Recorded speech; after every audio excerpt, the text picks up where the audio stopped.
Picking a YouTube niche feels overwhelming, right? What if I choose the wrong one? What if no one watches my videos? What if I waste months creating content that doesn't grow?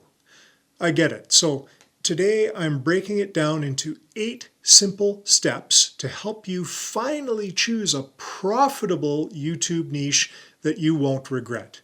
And if you want a step-by-step guide to make this even easier, grab my YouTube content blueprint. It's linked in the description box below. You get some great bonuses with that right now too. Let's get started. The best niche is where passion, demand, and expertise overlap. Just ask yourself, what do I love talking about? That's the passion piece. Are people searching for this topic? That is the demand piece. Are they looking for that topic on YouTube or through Google searches? And do I have experience or knowledge in this area? That, of course, is your area of expertise. For example, instead of fitness, niche down to something like strength training for people over 40. It'll be a lot less competitive. And here's an action step for you.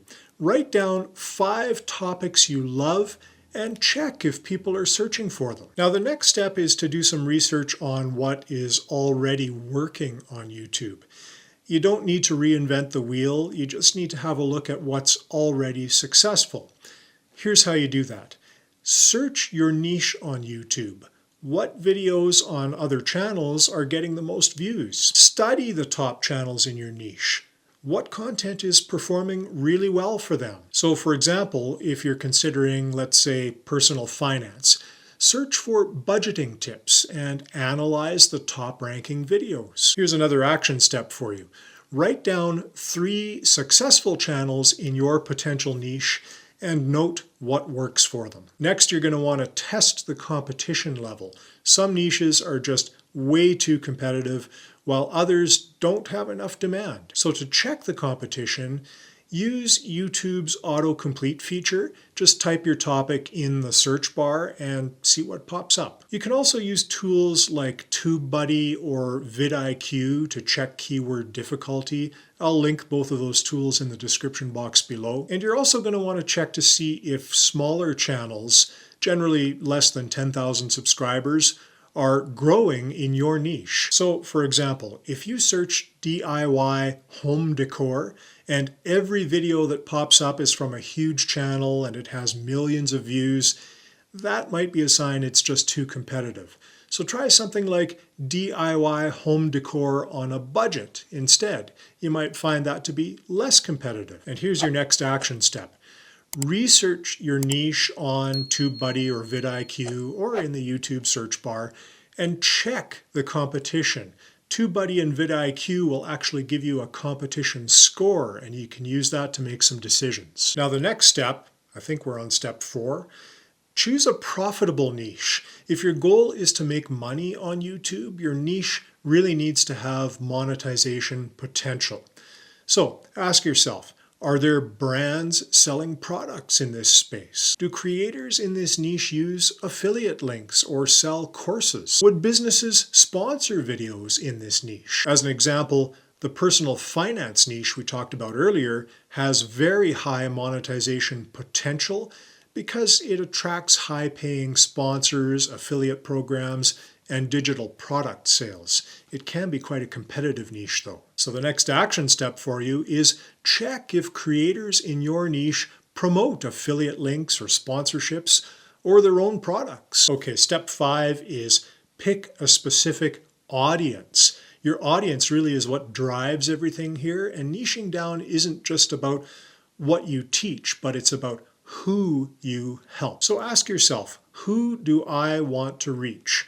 For example, for me, I'm trying to reach people over 40, people with a little bit of gray hair like me who are trying to get into the digital game and learn content creation and online business and some tech tips that revolve around those things. Once you identify who you want to reach, then think about what their biggest struggle might be, and then think about how you can help them solve that. For example, instead of tech reviews, focus on tech reviews for remote workers or budget tech for students. As an action step, define your ideal audience in one sentence.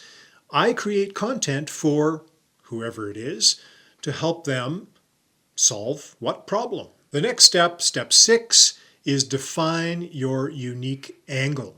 There are tons of channels in every niche, so how are you going to stand out? Your unique angle could be your personal experience. For example, I lost 50 pounds after 40. Here's how. I didn't actually lose 50 pounds after 40. I would waste away to nothing. But for a fitness channel, that would be a really good topic. You might also have a fresh perspective on something. So perhaps budget travel for people who hate hostels. Or your background and expertise might be the key. So it could be something like marketing tips from a former ad executive, if that's you. Ultimately, instead of something generic, like if it's a food channel, it might be cooking tutorials, you need to focus on something more specific, like healthy recipes for busy professionals. Here's your next action step. Write down 3 ways you can make your niche stand out. It's going to take a little thought, but you can do it. Now, step 7 is to plan your first video ideas. Try your first 10. That's pretty reasonable. A good niche should never run out of content ideas. So before committing, brainstorm those 10 video ideas in your niche. And if you struggle to come up with the ideas, well, your niche might be a little bit too narrow. For example, if your niche is freelancing for beginners, your first 10 videos might be something like how to get your first freelance client, or top 5 websites to find freelance work, or freelance versus 9 to 5. Which one is right for you? The next action step then is to write your first 10 video ideas. All right, we're on step 8. Commit and start creating. At some point, you have to stop researching and start filming. No niche is perfect. The key really is getting started and adapting as you grow. Pay attention to how things are going as you move forward. So for example, many successful YouTubers started in one niche and evolved over time. I certainly did that on this channel. At one point, I was even talking about sports, and I decided that wasn't for me and moved on.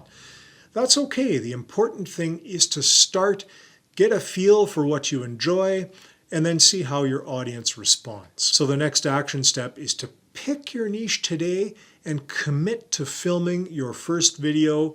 Try to do it this week. Trust me, it's easy to procrastinate on this one, so make sure you nail down when you're going to film your first video and try to get some self-motivation up. It really is pretty straightforward. Find your sweet spot, which is that passion, demand, and expertise intersection. Research what's working and see what's trending. Check the competition and use some keyword tools if you need some help with that. Pick a profitable niche and look for monetization potential, but don't focus just on profit. Focus on what you enjoy. Define your audience, get very clear on who you help, and then find your unique angle so you can stand out from the competition. Plan your first 10 video ideas and start testing your niche. And commit and start. Take action right away. Do it today. Now tell me, what niche are you considering? Tell me in the comments below. And grab my YouTube content blueprint in the description to start your channel on the right foot. Of course, don't forget to like and subscribe if this was helpful. I'm always grateful for that. And I look forward to seeing you in one of these helpful videos next.